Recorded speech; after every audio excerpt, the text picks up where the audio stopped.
Let the sun shine. Let the sun shine. What's happening, Reta Jo Lewis? Hello. What's Hey, going Charlie, everybody. on? What is going on tonight in Washington, D.C.? I know it's a lot of activity going on over there.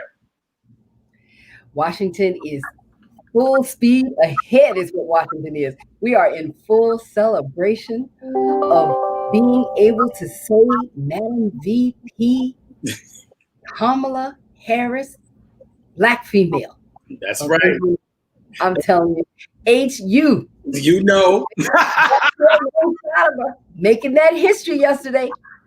We love it all. We love it all. We love it all. Well, it's good to have you, my sister, on tonight because we got so much to talk about. And this is to show you guys because I'm off for the month of August. I'm back after Labor Day. But, you know, with the big announcement on Tuesday, I had to have the one and only Reta Jo Lewis in the house tonight to talk about women of color that she founded for Biden, Women of Color for Biden. You also did this for Hillary Clinton as well. Back in 2015. Yes. It's very appropriate that we are doing this now that we have the first Black female, I call her the MVP, Madam. The MVP. That's right. That's what we call it. Yeah, so she's in the house and so she's doing well. So we're going to let some more people get on the show tonight and get everybody on. So how you guys doing out there? I hope you guys are well. I haven't seen y'all in a while and I miss y'all. But I needed a much rest and relaxation because the summer is almost going to be away, you know. We're almost 30 more days. 30 more days and it's over. We'll be back in the house. And we want y'all to be rested. So get some rest. Yes. That Democratic convention in a week. Next week, it's going to be on. Yes, it is. So let's get started. First and foremost, the Democratic. What's up, Stephanie Killer? Got you on the screen tonight. How you doing? The Democratic convention is next week. So what is the format? Do you know what's happening currently right now with the new format? How is this going to be conveyed? Well, you know, first of all, it's going to be so exciting to be at the Democratic National Convention. You know, we were all, of course, planning to go to Wisconsin. And then here comes COVID. And then the vice president, he announced, you know, because he is all about the science and he's all about keeping us all safe as Americans. And he said, you know what, we're going to have to find a way to do this digitally. And so basically what happened is the vice president is and the vice president, who is our nominee, and the vice president nominee are going to be all virtually and doing this in different locations all around the United States. And so as we kick off, you can go to DNC, DemocraticNationalCommittee.com, and they definitely have an opportunity for you to see each night the events that are going to be taking place. And so a lot of trainings are going to take place between that 7 and 8 time. Okay. Biden, which we're going to talk about, is also doing one. But the show starts, the activities, not the show, but the activities start from 8 to 11. Yeah. Oh, okay. So it's Monday night, right? Through Monday through Friday, correct? Monday through Thursday night of the vice president's nomination and his nomination speech to be the official Democratic candidate for president. Okay. We're going to back up a little bit. We're going to tell everybody. I mean, you've been on the show before, so a lot of people know who you are. You know you're a big Democratic strategist sitting there in D.C. You've been over 25 years of political experience, as well as public policy and legal experience to some of the biggest law firms in D.C. But what got you into politics? You know, Charlie, we'd have to say it had to be mom and dad. You know, mom was right in there fighting on the civil rights front as the president of the NAACP on a statewide. She was the city president, and then she was the state treasurer. And then, you know, dad was definitely in there. You know, Charlie Lewis was in there fighting every day and part of the Democratic Party. Because my parents believed that you got to fight in the structure if you want to make change. And that, I think, watching that, seeing that, and going to all those meetings with them and sitting in the back and listening and learning from them as to the fact that you had to develop strong coalitions in order to get something done. But the most important thing is to always be true to your values. So I saw that. My first real campaign, when I went to the University of Georgia, I worked for a person who was who was running for sheriff, and he did not win. But that was really my very first campaign, and so I think I just got the bug from watching him in the Athens, Georgia, and the clay, as they say, the red hills of Georgia. But Right. Mom had run before, but for school board, because that had been a passion of theirs, and then they of course have helped everybody throughout the state, whether it was state rep, whether he had a strong relationship with the governor, the lieutenant governor who became governor. He had a strong relationships with his representatives, with his local, the mayors. So, everybody came there to seek advice and counsel. And I guess I just sat and watched and learned a lot. Yeah, and I have to thank everybody out there who's watching the show tonight. I have to thank Rita. I always do. So she'll never forget it. Not letting me go to University of Georgia and let me go to Howard University. All right. Is the key of why I got to Howard University was because of Reta Jo Lewis. It's extraordinary. Yeah. I remember those days too of being a part of the Y Club Youth Assembly, going up to Georgia, meeting with Governor Zell Miller at the time, doing all those things, and everybody interning. Right, coming into the store, talking politics left and right, Board of Education, NAACP, you name it, they did it. You left Georgia and you went to American, got your master's in criminal justice, and then you matriculated from there and did what? What was your next big thing? No, I actually had worked for 8 years before I went back to law school, but I had begun to work politically after graduating with my master's degree, and I would say the campaign that was the most memorable for me was two. One was Patricia Roberts Harris, who is the soror, a Delta soror, who had been one of the first ambassadors and one of the first cabinet secretaries of any administration as an African American woman. So, dealing with a lot of those first. Also an attorney. She ran for mayor in the District of Columbia, but she did not win. My second very memorable one was Harold Washington. The historic Harold Washington of running for mayor and winning, first African American, and I remember it to this day of all those cold days and cold nights. But it was definitely just an awesome opportunity to be involved in so many of those local historic races, and yet then keep my eye out for presidential. Okay. I remember you when you were in Chicago with Harold Washington. I was like, what are you doing in Chicago? It was cold. When we won that night and we did that inauguration and that swearing in, you knew that something important was happening for the citizens of Chicago, but also for the Black citizens of Chicago and the pride that they felt, which I believe is the same pride that we feel right now. Where we are, as they say, we're over the moon, we're overjoyed in our support of Senator Harris as our nominee. Right. Okay, so let's move this right along. You worked you did what I remember also too was the national tour director of Nelson Mandela when he was released from prison in 1994, 95. 1990, excuse me. 1990, sorry about that. And then you became a member of the Clinton Gore team in 1993. What was that experience like?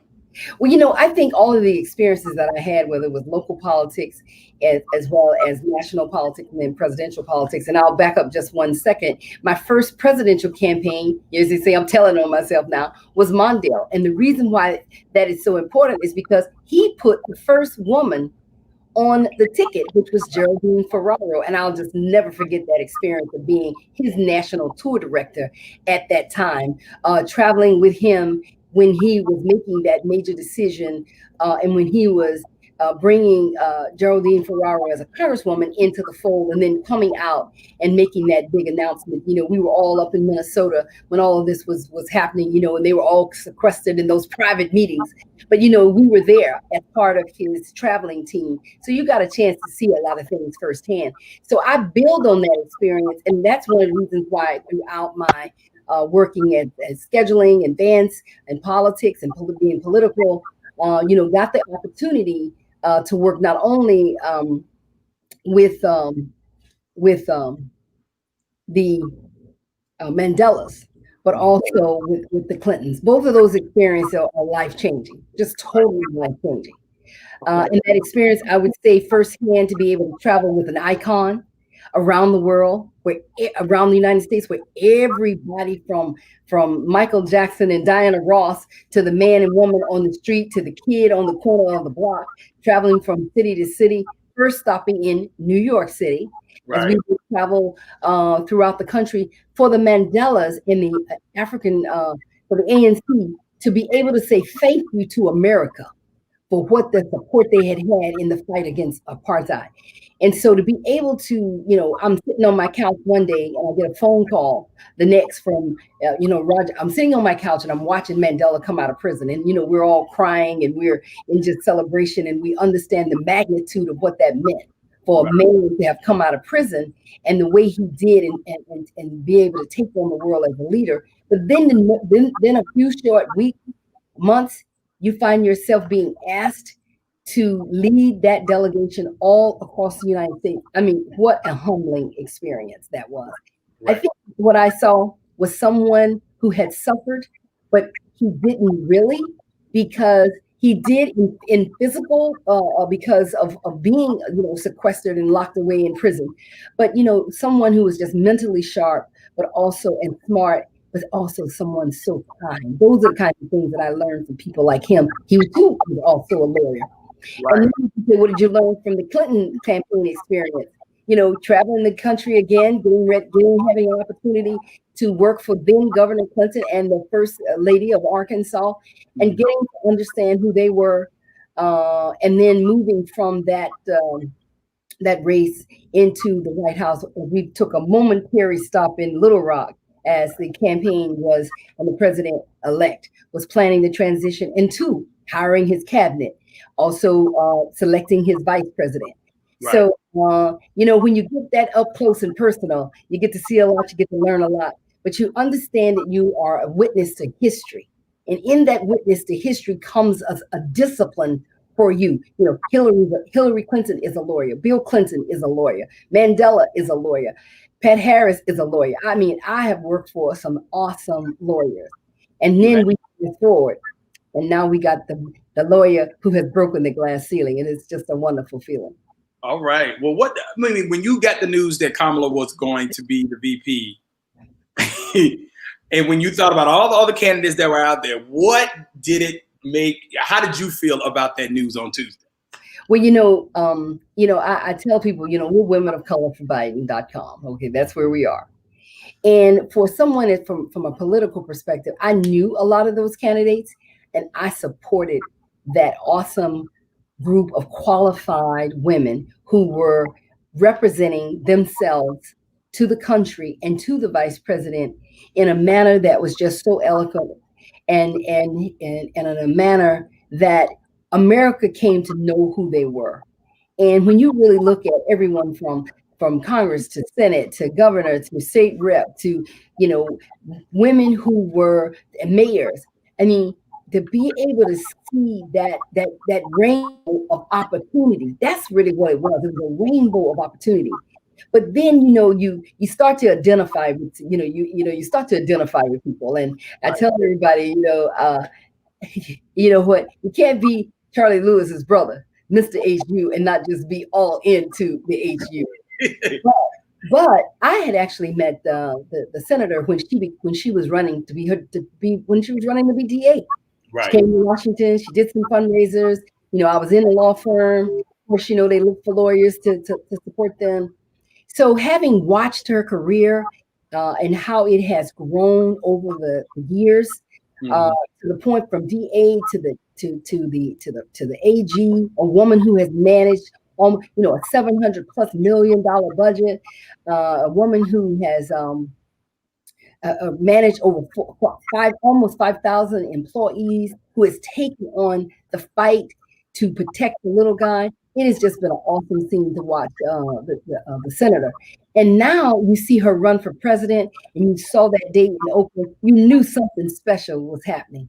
Right. And as I kept telling people, you don't get to be a U.S. senator easy. She has traveled a long road, and now all of that work has paid off. And the thing that I like about her the most is how she talks about the work. Let's get to work, because it's not about me. It is really about the American people. And that's what's so exciting about, I think, this Biden-Harris ticket. Okay. All right. What did you think of her speech that she yesterday?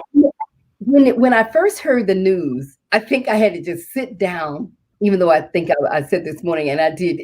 I had a special bottle of champagne I was saving. And I knew I was going to save it for a special moment. I didn't know it was going to be that moment, but I knew I had that very, very special bottle. And so I popped the champagne and I sat back and I started thinking, and I don't know what it dawned on me, that the magnitude of the breaking of the final glass ceiling, of which there's only one more. And you then had to think, when you heard the speech, and I wanted to be in front of the television to be able to watch it. And that is when I think the tears of joy and the tears of seeing someone who is just so honored and grateful to have the vice president select her as his partner as they take on the challenges in the country. So I was home. I was like everyone else. I had been out, came back from walking, and to see her give that speech and to see his speech. I thought his speech was very clear to the American people. And her speech was, she's ready to take the fight to Donald Trump and to Mike Pence. Right. Well, I got a little technical difficulty on this end, but I think we're still going. So we're just going to keep it moving. So just keep talking, even though, because I think we're still recording. But anyway, there's a big storm. So women of color for Biden, how did this get started? Where are you in the process, and what is going on currently right now? Oh man, it has just been such an awesome rollout that we have done over these last couple of months. We are a grassroots network of volunteers. Mm-hmm. We have been around together since 2015, when we came together to support Secretary Clinton in her race as women of color for Hillary. We transitioned into Women of Color for America and just began to put things out around the 2018 election, of which we saw an awesome turnout of Democrats be elected up and down the ticket and across the country, and then of course in Congress. And so, as we began to look at this race, and this race shaped up, it was such a natural progression to launch our Women of Color for Biden network. We are right now have had great opportunity of conversations to bring a network of women together. We did our first Facebook Live a couple of days ago, where we've had everyone from education leaders of the American Federation of Teachers to the National Education Association, the former School of Education Howard Dean, Leslie Fenwick, former president of Delta Sigma Theta, Paulette Walker. I mean, we've had Judy Chu, the Congresswoman, you name it. And then the most important thing is to have the women from the campaign that we have actually worked with. Ambassador Bauer, who is the executive director, to Carissa Smith, to all of these leaders who recognize that the pathway to victory for this ticket is going to go to African American women and women of color. But at the end of the day, it's going to be a coalition.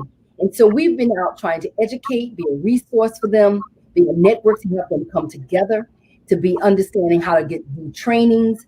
And so we're in a digital campaign, and I know we're going to probably talk a lot about that.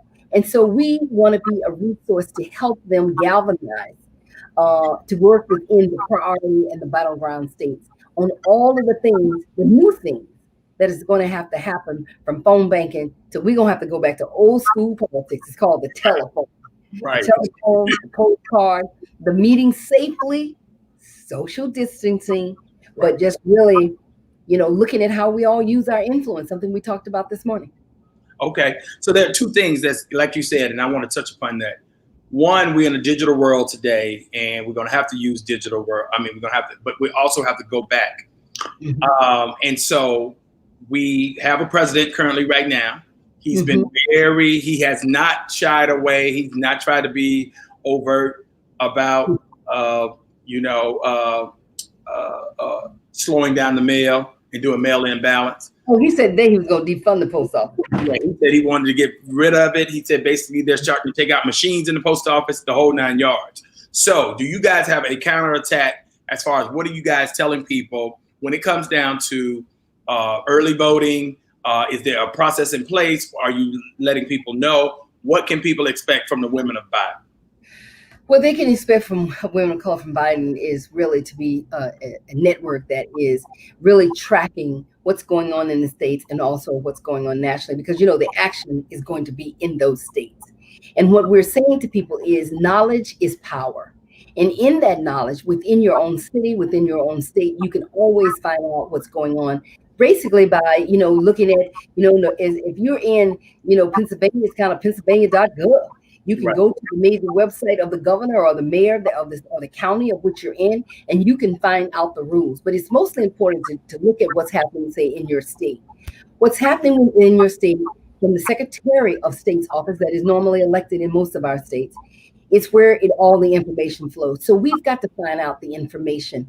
Then with all the networks that you're in, they will be putting out a lot of information. And then the Biden campaign, along with the Democratic National Committee, will be putting out a lot of information. So what you're going to be finding out is that early voting actually, and I think it's Arizona, it's going to start really soon. So we've got to be cognizant and we've got to be present to understand our rules state by state. So we have to kind of break it down. We have to understand early voting. When does that happen? We have to understand when is the mail-in voting going to happen, requesting it, filling it out, sending it back. And watching the stamps, because they also too. That is also another trick that they are doing right now. Another trick of the enemy, trying to not put a stamp on it. But I got mine from DC today. I went to the mailbox and I found mine, and it was in there. And the thing about DC is it was already postal paid. But like you're saying, it might not be in some of these states. So it may in some of these states have registration may still be open. So if we can register, because COVID slowed all of that down, you've got to find out what those rules are. But your church organization, your civic organization, your sororities and fraternities, and 100 Black men and 100 Black women, and all of these groups that are in our communities of color, just in the community itself, will have that information. And those are our churches. That's where we should be trusting the information, not from sources that just kind of beam into us over our social media or our networks and try to give us disinformation or bad information. Are you guys working with all the Black civic organization and the Divine Nine and all of that? I mean, well, not the Divine Nine, Divine Four. No, it's the Divine Nine, because we bringing in the brothers. Yeah, we're bringing brothers. All right. As a women's network, we are inclusive. We will work with anybody. We will work to partner with the campaigns on the activities. And so as groups are out there doing things that as they say, share our values and want to further the effort that is going to be needed to get Americans out to vote overwhelmingly. I think you might have heard Vice President nominee Harris say they need a mandate. Right. Because we don't want to be up. We don't want to have something close. People got to get out of their houses, or they got to get to their mailbox, and they got to have the knowledge that they need. And when we hear all this noise about defunding the post office and taking away jobs from average Americans who have been part of our strong middle class, just to put that fear even in their minds, to put the fear into the minds of the woman or man who goes to the mailbox every day, it feels like they're not going to be able to get their Social Security check, because we think it's all electronic, but who knows? To put that fear in the mind that you're not going to be able to get that mail, because maybe that's how you correspond with people. It is all those packages. It's just wrong. It's just I think he's playing off the playbook of, number one, he knows the demographic of people who vote are the older demographic. Number one, older demographic still do what? Direct mail. That's right. Mail, all of that. So he's counting on them, to put fear in them, to cast doubt, to not really make them think about, oh my God, my vote is not going to count. They want to take going to count. That's right. All of that kind of stuff. So he's really using all the scare tactics of everybody. I mean, that he has in his playbook.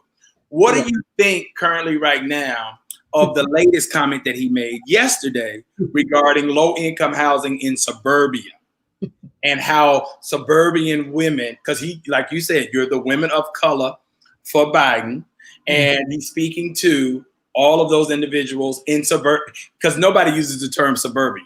Nobody uses suburbia, right? I think he's forgotten where that people of color live everywhere. Exactly. In the urban cities, but we live in the suburbs too. Right. That was just a crazy, dog whistle that as they call, to try to make fear in their hearts. That, I think he said that Cory Booker, senator, was going to be leading the charge into the community. There are laws and there are rules about housing, but we all know that affordable housing is definitely needed in our communities. We know that Americans can't need. They're working hard every single day, and we all know that home ownership is very important, because if you're able to get a house, or if you can be in a situation where you can get better schools or take better care of your kids because of the facilities that might be available. You can educate them better because maybe they're in different surroundings. But when he was using those terminologies, again trying to strike fear into the minds of women. And I think he was definitely trying to speak to white females. But, we cannot be deterred by his tactics. We've got to stay focused. And we've got to also understand that as we move forward, it's going to take all of us to embrace what we need to do. And that is to turn out that vote so that we can beat Donald Trump in November. Right.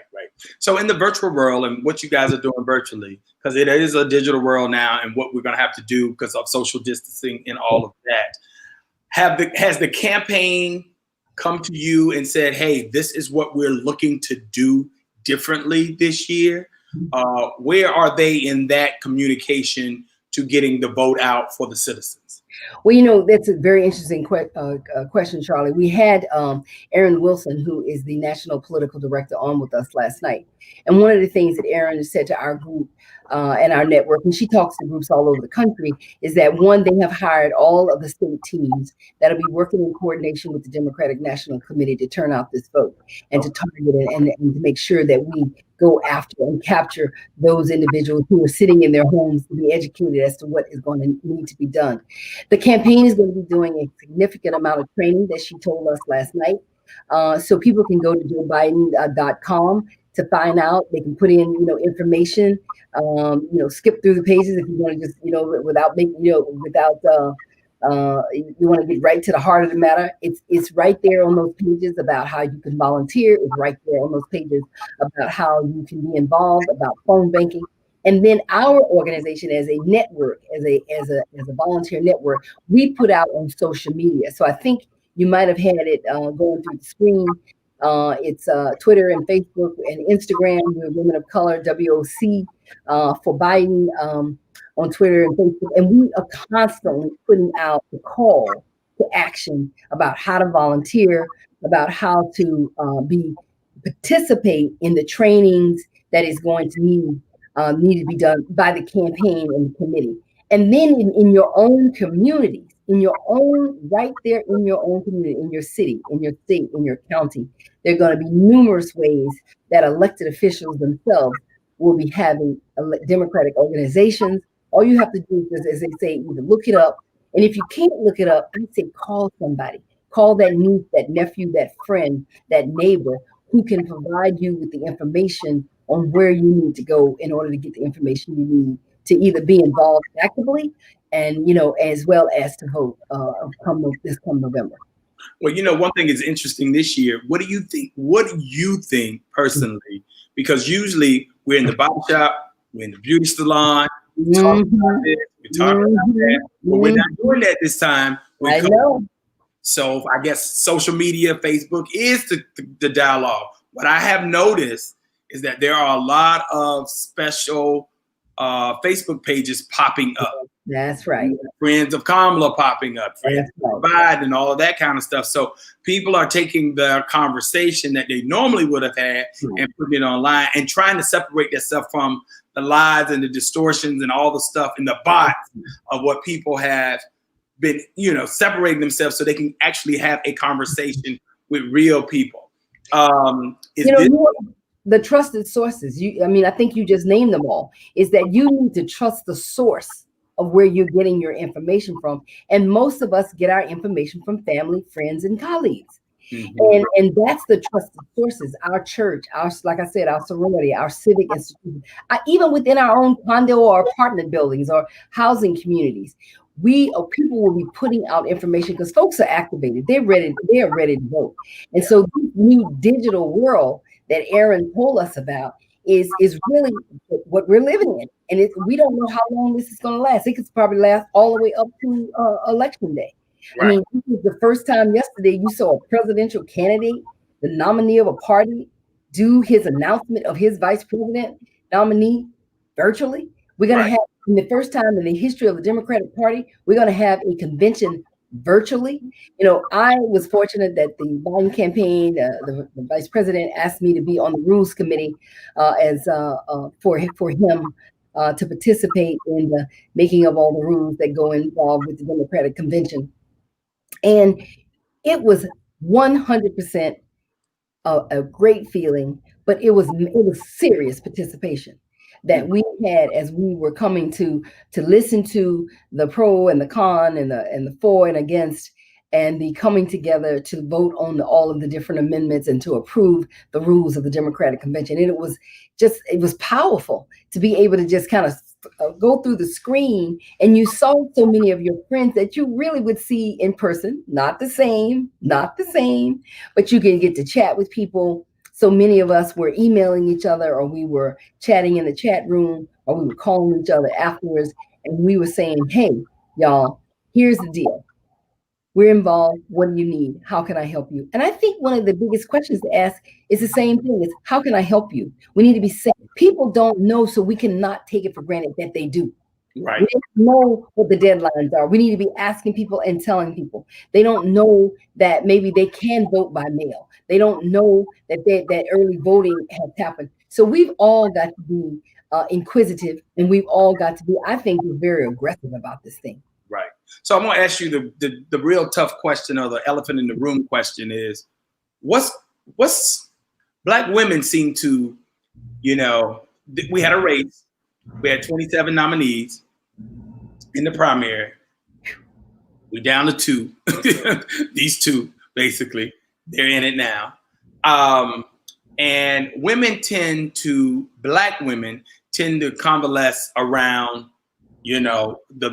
the last, woman standing, and they will get on board, because what I've seen the women say, okay, you know what, forget what I wanted Susan Rice, but you know what, I'm going to go with Kamala. They can tend to get over things. What is going on with Black men? What do you think? What is the reason Black men cannot convalesce so quick like women? You've been in this political arena for some time now, and you know demographics and mood swings and stuff of that nature. What's your take on that? Well, you said something earlier about the barbershop that we're not going to be able to do, and that will be a missing factor. But we're going to have to replace that with the personal touch. I think that, women naturally gather in groups, and they have many more opportunities to participate in groups, even to the point of the moms who may just be at the coffee shop after they drop the kid off from school, or people who lunch together, and I think, people who are in all of these different organizations. And Black females, there are, in all levels and all stratas, are ways in which they have gotten together normally. And I think that the Black men maybe won't have that as much, but we're going to have to solve that problem, because you know what? I'm into each one bring one. Each one brings 10. We as women cannot let anyone, teenager or male, sit out there by themselves. If they are 18 and time to vote, We've got to go get them. To me, it's got to be our responsibility. We cannot just take ourselves to the poll. So if we've got the Black men out there who are not ready yet, it's like you said, let's form some groups. Let's get the social media going. That is your replacement of your barbershop. You've got the DJs who are out there networking. You've got I think people have to make these things, I don't want to say fun, but I think they have to make them fun. They do. They will have to make them be an opportunity for engagement. We saw during President Obama's election, like you said, the beauty shop and the barbershop, people just, the typical campaigners, they overlooked that. They overlooked the fact that network, that network is so critical to Black people. And going in there, was the material there? Was somebody in there really said, I'm a champion for person A or person B? So there was not a whole lot of exchange that could have gone on, especially in these last months. So we've had social media, we've had television, cable, and what do we have that's more powerful than all of that is our family, friends, and colleagues, that personal network that we have to constantly be saying, are you ready to vote? Because she's ready. So if she's ready, we got to be ready. Right. And we can't wait on the campaign to get ready. We can take the responsibility of our own civic participation in our hands to go out to vote. Okay. All right. So what do you think? I want to get your thoughts on this as well. Momentum is really good, and I think it's really going. What do you think is going to happen in the Senate contest? Because I know you're working across the spectrum. So do you think we'll be able to take the Senate? Women of color is definitely for Biden, and the network that we have formed has always been about presidential politics. But the most important thing that we tell the women who are in part of us, and anyone who is within the sound of our voices listening, is that it's not just about the top of the ticket. It's really about what goes on in your local communities. Right. And so there's some very tough races out here, and Democrats are making, as they say, it's tightening up. And I tell people first, don't believe the polls. They just had one come out today. It looks all nice and shiny, but that's a shiny penny. To me, it's a distraction. We've been there. We've got to work until the last day. We got to work up until the last hour. We need every vote, and we need every vote to count. Right. And so right now, I just think that we've just got to take on just more, responsibility. I just think we got to take on more responsibility. But do you think we're going to take the Senate? That's the question. I think that the Senate is, as I've just recently was hearing something yesterday and Friday, the Senate is totally in play.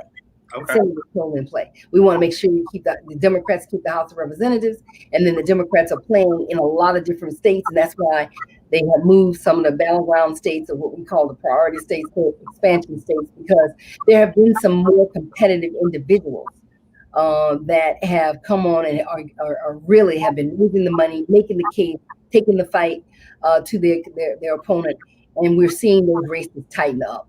So right. I think it's a very, very strong possibility. So what are the battleground states right now for the audience out there? What are the battleground states in play where we really need to be honing in on and making sure people get out and vote? It's the ones that we all heard about the last time. You got to be playing, and actually the campaign is now calling them priority states, and they're looking at where they're playing. But it's been the Michigans, it's been the Wisconsins, it's been Pennsylvania. We can't forget any of those states. We got to be looking at what's happening in Florida. We got to be looking at what's happening in Texas. We've got to be looking at states that normally we have not been looked at before. We're even looking at Georgia. It's become an expansion state. But right. Someone said you got to keep your eye on the prize. You can't take your eye too far off. So you've got to look at how you're going to be operating in those particular states.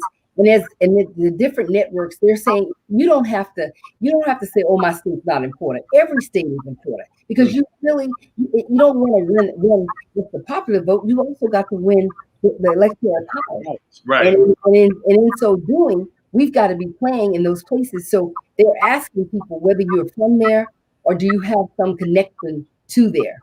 And if that connection is one that can allow you to either, like you say, either organize in the state, they're asking people to write op-eds and use their influence as a person who knows about writing and is about They're asking us to use our social media influence. They're asking us to use our networks within different communities. So, and we're just going to have to get basic. It's everybody used to be able to get into the big room, you sit down, you get the list, you do the phone bank, you cross it off, right. Be able to, but now texting is so important. Right. That's when you go to, we're going to be putting up on our sites the things you can do. Right. And Charlie has it right there when it comes to Biden on Twitter and Instagram and Facebook. We're going to be periodically retweeting and putting up graphics that people can then take and make that phone call about how do to see one. IWillVote.com is my vote right, and I'm already registered and I'm ready to go. They're going to be, we have graphics up if you want to volunteer, the phone number that you can call. If you want to participate, you can always, if you can, or you can help someone help you. Like I said, go to JoeBiden.com and they break it down by state about how you can help in the particular states all across the country. Right. Not just in the priority states. Right. So Trina out here said, how can kids who are too young to vote get involved? You know what? Some of the younger people are now looking up at a woman on a stage, especially the little girls and even the little boys, and saying, wow, that's a possibility for me. Right.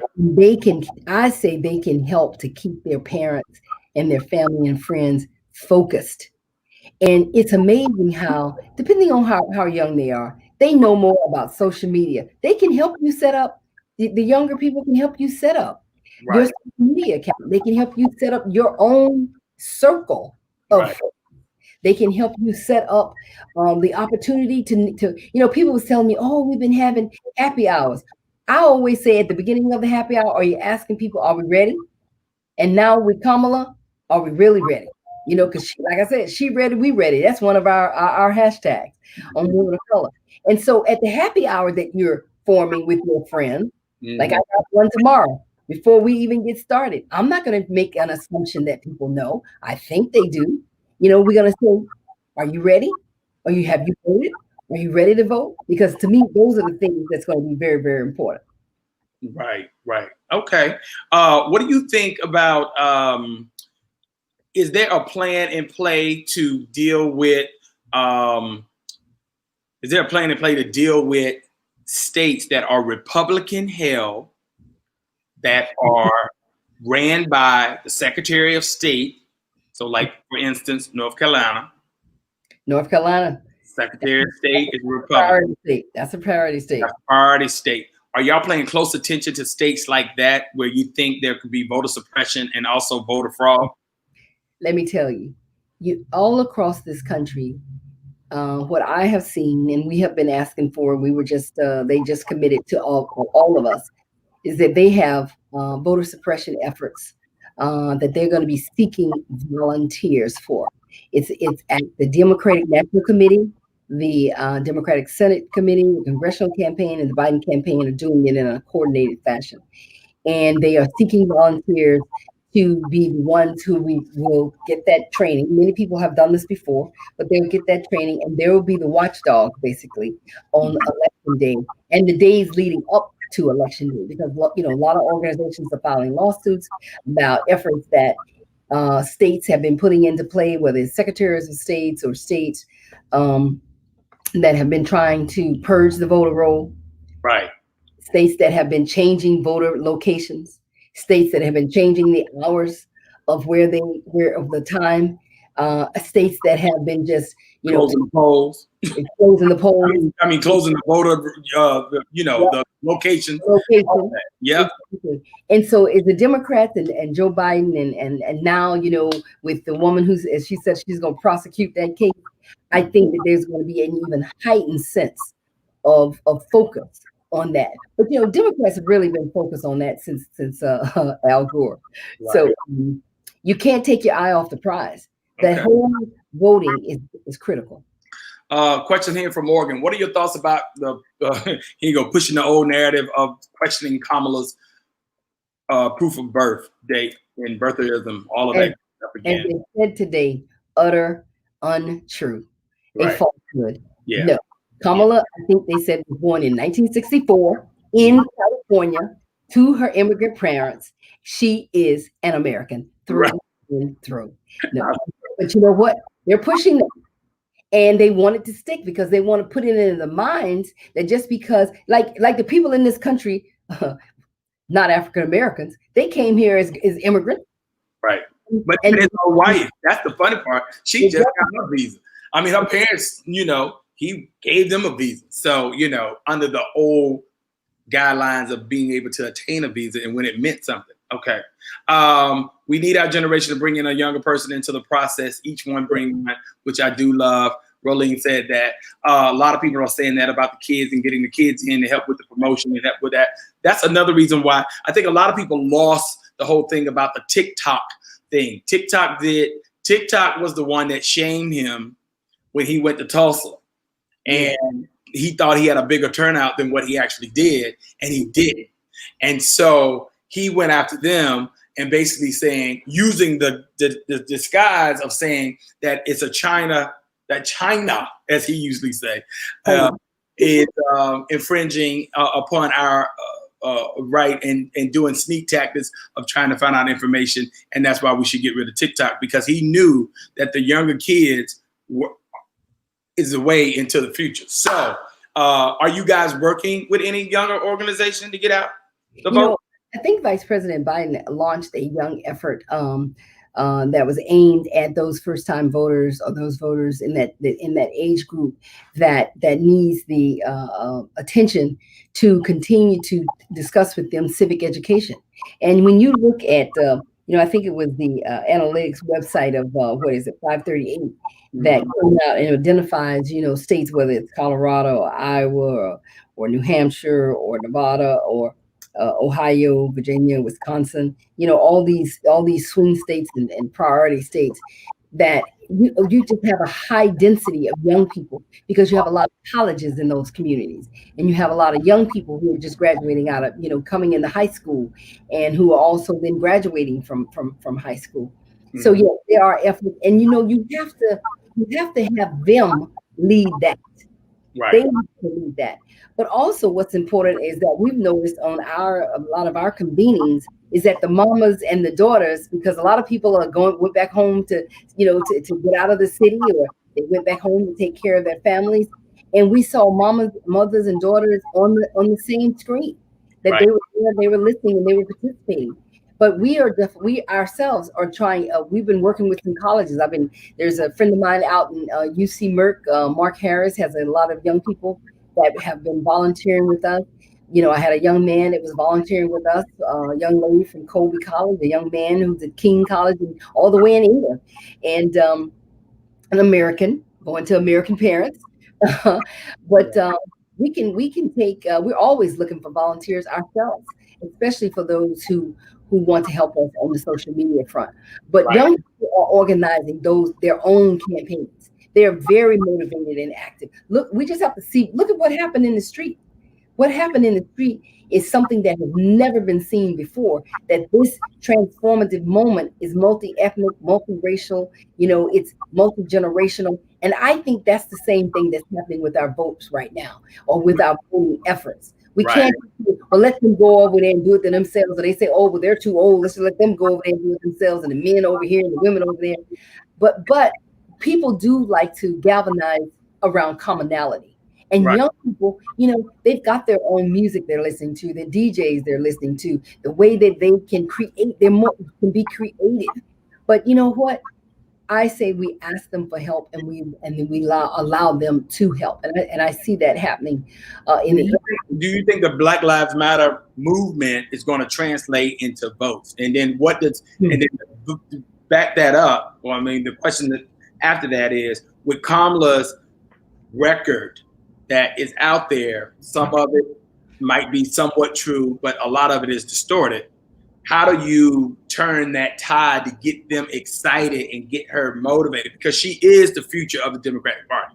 No matter what anybody can say, she's 55 years old. She could be in the White House 12 years, basically, and come out at 67. And she's still younger than everybody who ran almost basically on the ticket this year. So she still will be a young candidate coming out. How do you turn that narrative, or how do we get that message out that if you are in the streets fighting for Black Lives Matter, and now you have Kamala that is here to fight for you, how do you bridge that gap for those naysayers? Well, first of all, I think the VP nominee has said it best. She's taking one race at a time. The focus right now, all of it, is about electing Joe Biden as the president of the United States, and for her to be his partner, governing partner for these next 4 years. You know, as a woman who has been a prosecutor, there is a DA, an attorney general. Yes, she has been someone who's been fighting on the side of criminal justice all her life, and she talks about, and she is very open and honest about that. And every decision that she's going to make is not going to be a popular decision. I don't know which politician, I mean, everybody's just, you can't be popular every single day. You might want to be, but you're not. But there's a very tough decisions that people have to make. And when you have someone who can stand squarely and talk about those decisions and take responsibility for those decisions and evolve in the decisions that they have made, I think that's to be admirable in any politician. I think that, as you said, especially around African-American men, or men of color, for us to be able to sit alongside men amongst each other, and then men amongst others, to have, as RG would say, a courageous conversation. Yeah. That if we want change to happen, we need to work to make that change. And so as we are out there in the street, I think, you know, in terms of protesting and seeing the transformative nature of people recognizing that Black lives do really matter. One of the things that John Lewis, who just recently passed, and C.T. Vivian and Reverend Lowry, who were civil rights icons in Georgia and throughout the country and throughout the world, have just said, you know, we have a responsibility. We got to take that activism into the voting booth.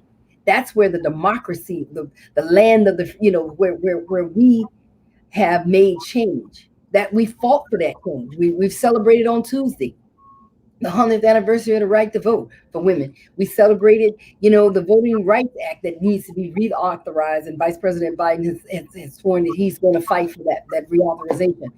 In so doing, you know, we can't let, you know, if people say, you know, when you say people died, they did die. Yeah, I mean, this is the 50th anniversary of the Voting Rights Act. I mean, 1965.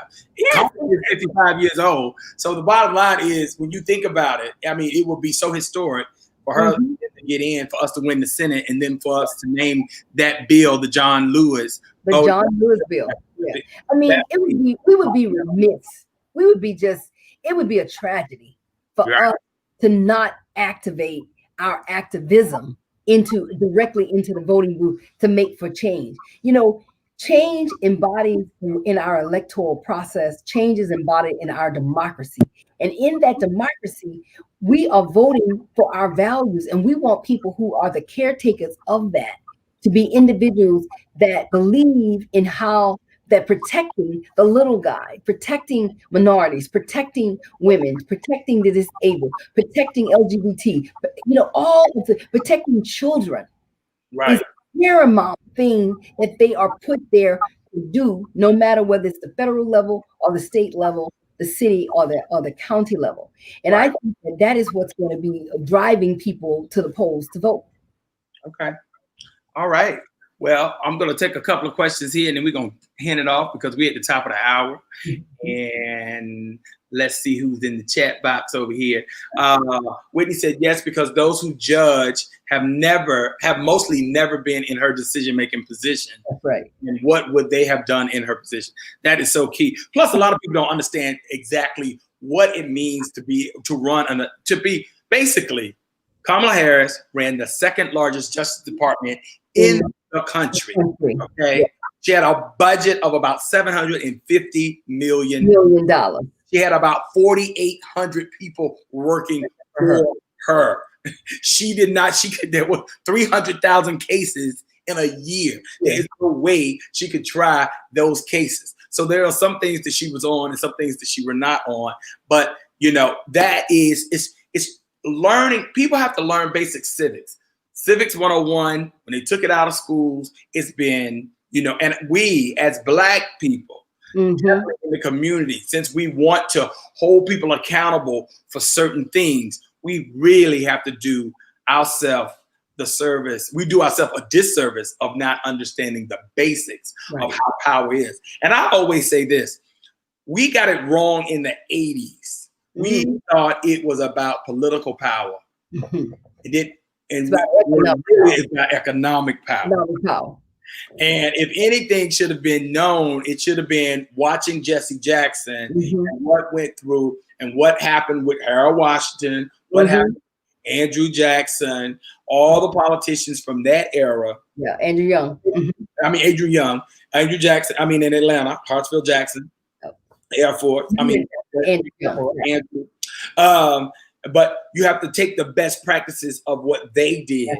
That's right. You employed it for today, but today's politician is all about economics. It is not the same thing of, you got to hold these people accountable. So get them in the office, and put their feet to the fire. Get out in the street, protest, do what you're doing right now, shut the highway down, do whatever you need to do. But the bottom line is keep her accountable. Don't let her off if you feel that she didn't do right by you. But don't throw the baby out with the bathwater, as they would say, because right now we have a really chance to make it historic. And I think a lot of people lose sight and say, oh, well, I can't vote for her. But it's not like you having a marriage with her. You basically, you need to be marrying your local mayor, your local congressman, your local judge, your local state senator, sheriff, and all that, because those are the ones that are going to be more harm on the community than the president. And basically, what I think is happening too is that it's an opportunity to have a real seat at the table. We saw Shirley Chisholm, run as the first Black person to run for president, first Black woman, first woman. And in celebration of that, and that long fought race that she did, she dared to run, just like Secretary Clinton. She dared to run. Kamala, she dared to run. And right now, I think it was Ava DuVernay that said today she don't want to hear anything. She don't hear. I love it. And the bottom line is we got to do what we got to do. And because if you don't have a seat at the table, if you don't understand the magnitude of what is about to happen, that's why all of us coming together in these concentric circles, I believe, have to remind ourselves and each other. So I love the idea as these Black men are coming together, they come together with Black women and say, it's not the divine four, it's the divine nine. How do we all come together to celebrate, but actually to move? It's about movement. It's about moving forward. We're not going to move back. We're going to move forward. And that's what I think, someone like Kamala Harris embodies when she's running alongside someone like a Joe Biden. Right. No, I agree 100%. And I just think, everybody has to wake up and really understand and read the tea leaves, they say, and understand what's really going on. Let's see. Love her 1972 speech, Shirley Chisholm. Yes, we all knew Shirley was. My father loved Shirley Chisholm. He was all about it, running for president. I can see him now holding his fist up, Black power, giving him an opportunity. So, my sister, we're going to have you back because it's going to get tighter. And the race get tight. Don't believe you guys will get your website is up, but I know you don't have everything up and running right now. And as I said, it's womenofcolorforbiden.com. Right. And we're all over social media, Charlie. If they go to our social media pages, we're putting out stuff every day, all day. About what's going on in the campaign. We're putting out the Biden-Harris plans. We're putting out the Build Back Better plan about where he wants to take this economy. We're putting out information so people can know exactly what their positions are and they can educate themselves on Biden as well as on Kamala Harris. But I think we want to leave your guests with knowing it's a fight. And we're going to have to fight to the finish. We just got on the field. We just got on the football field. We're now trying to get to the end. We're trying to get to the Super Bowl. As we get to the Super Bowl, we're trying to win. And the win is November 3rd. And we need all of you to help us do that. All right. We're going to leave on that note. Everybody, thank y'all for tuning in tonight. I'll be back. As I said, I'll be back after Labor Day, but I might have a special show in between now and then, depending on special news. But I need to have my summer. So in the meantime, thank you, Reta Jo Lewis, for all your expertise, for getting us fired up, keeping this conversation going. Go to social media, you guys out there. Educate these guys out here. there are a lot of bots. So when you look at that, just delete those people, get them out, get the noise. But, you know, come with the facts. Go to the website, get the information, share the information with individuals. Facts are key, and cut with the noise. And like you say, if you got somebody, if that brother is not on board, you need to let him know, look, what's hanging in the wind here. Things can change our lives forever. So don't be selfish. This is not a time to be selfish right now. This is a time to be a part of the collective. So make it known, get them out there, and let's do our job and do our part, everybody, because this is a historic moment. Again, we thought 2008 was historic, but this is definitely a historic moment. Now we understand what we have to do in order to keep the momentum in America and our democracy. Yes. Because that's the problem. Right now, we are the laughingstock of the world. And he wanted to build a wall, but the wall was built around us because of COVID. So that's powerful. That's powerful. I just tell people, just watch the Democratic convention next week. We're going to have some powerful speakers. You know, there's going to be groups all over the place. We're going to have a watch party on Wednesday night starting at 7:00. There could be watch parties that people can have and host them themselves with their families. Just, you know, it's an education, live, learn, and just, you know, grow together. Watch, live, and learn. Watch, live, and learn. All right, my sister. Well, that's it for tonight. And y'all, you guys have a wonderful summer. Enjoy yourself. Don't work. Don't stress too hard. But get out there and let people know what's going on. Do your part in your group or whatever. Get active in whatever group you can get active in, and keep the momentum going and keep the energy going, and just keep, you know, with the information. Y'all all can always check my page. Y'all know I ride in half a Kamala hard. So definitely, you know, you can check my page, and I'm going to always have information there for you guys, and make sure that there's no distort and no lies about what it is that we need to do. All right. You can also check my personal page, Reta Jo Lewis. Yes. Right. All right, sister. Talk to you later. Love everybody. Bye-bye. Let the sun shine. Let the sun shine. Let the sun shine. Let the sun shine. Let the sun shine.